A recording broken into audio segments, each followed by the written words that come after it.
Hi guys. All right, we are talking about remembering all the different concepts for exam 1. Okay, so if you see this type of functions, what do? You do by parse.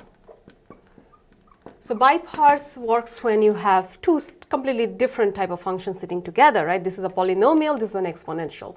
And it's also very important of choosing the u and dv correctly and remembering the formula. Remember, it's uv minus integral v du. Okay. Now, how to choose u and dv. So dv will be the function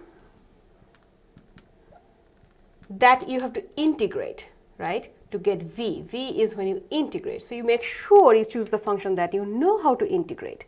Now here there is two functions and both of them you can integrate easily. So then how do we choose? So usually the polynomial is chosen to be the u. Why? Because when you take the derivative, you can reduce the power. See the du, there is no x anymore. That's why. If you have chosen dv to be x, when you integrate, you're increasing the power, it will become x squared. You don't want that, right? You want to reduce the power. So this will be the right choice for u and dv. But on the other hand, there is an exception. If you had x ln of x, if you have ln sitting here, then even though you know you are going to raise the power of x by choosing it to be dv, you do choose that. So this is the situation when you have logarithm, you choose logarithm to be your u because you don't know how to, you know how to integrate ln, but it's harder, okay, usually. So it's easier to differentiate ln. So in this case, you choose dv to be x.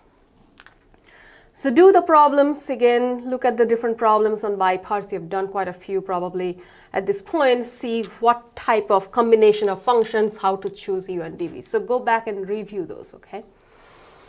All right, so that's about u dv. And then when you do the trig integrals and trig substitution problems, oh, by the way, the trig substitution, remember, if you have 1 minus x square. So you're going to look at what is under the square root, right? You can have 1 minus or any number minus x square. Let's do that. A square minus x square minus a square, or a square plus x square. And what trig function to use for each one, right? This one is sine. By the way, there are some problems. I have assigned problems in the exam where I actually gave you the identities already, and you have to just choose which identity to use. So that way, don't use any formula sheet, please. Some of the formulas are already there embedded in the question. And also another thing, it's hard to write some of the things, type some of the things on Canvas. So read the directions carefully. For example, when you are doing the substitution, I will ask you to do the substitution u. Don't write any other variable, use u. So that's that. This one is secant. When x squared is positive and the constant is negative, that's the secant. And when both positive, that's the tan. Okay, you have to know how to start these type of problems. These are for trig substitution. And the other thing is people always mostly forgets, is you have to write down what dx equals. There is an extra piece of function coming there. If you miss that, the whole problem is wrong. Okay, keep that in mind. So that's the trig substitutions.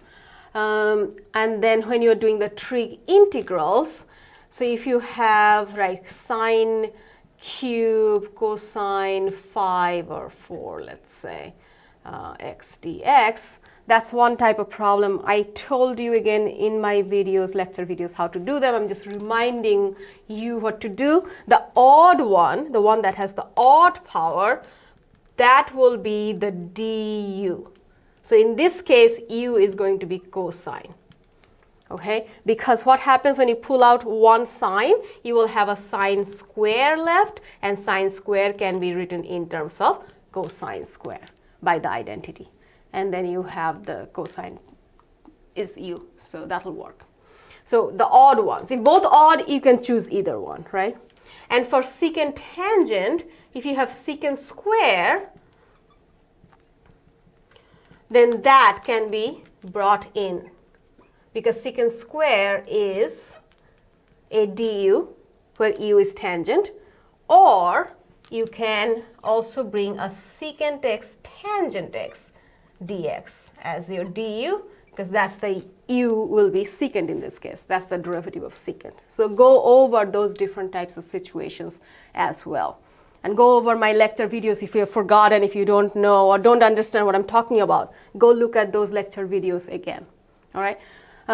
So by parts, trig sub, trig integrals, and I already talked about partial fractions. Let me talk about improper integral in the next video.